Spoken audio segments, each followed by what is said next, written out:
Topping your national headlines, House Democrats have released a massive batch of new documents tied to the Jeffrey Epstein investigation, nearly 90,000 files. They include photos of Epstein with several high-profile figures like President Donald Trump, former President Bill Clinton, Bill Gates, and Woody Allen. NBC's Gary Grumbach is tracking the latest tonight. New photos from the Epstein estate show just how many powerful men convicted sex offender Jeffrey Epstein spent time with.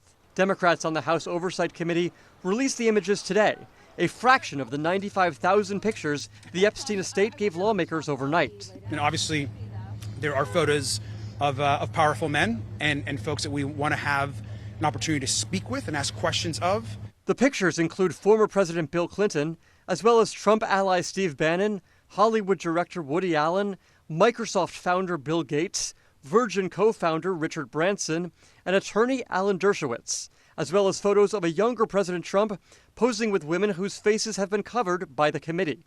But it's important to note none of these images appear to show any illegal activity. I think people should be able to make judgments on their own as to what they see in these photos.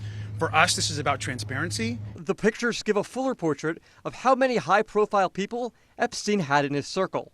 President Trump has distanced himself from his friendship with Epstein. The president has not been accused of any wrongdoing. In a statement today, a White House spokesperson said House Democrats are selectively releasing cherry-picked photos with random redactions to try and create a false narrative. And the Trump administration has done more for Epstein victims than Democrats ever have. For years, Epstein survivors have said powerful friendships allowed Epstein to prey on young girls. Now lawmakers say it's time for justice for the survivors. I don't care who's in the White House. I'm not a big fan of the Justice Department. The Democrats had those files for 4 years and didn't do anything. The Department of Justice has 1 week to comply with the Epstein Transparency Act and hand over all the documents in their possession. NBC News has reached out to everyone in the newly released pictures. Attorney Alan Dershowitz tells us he did nothing improper. Gary Grumbach, NBC News, Washington.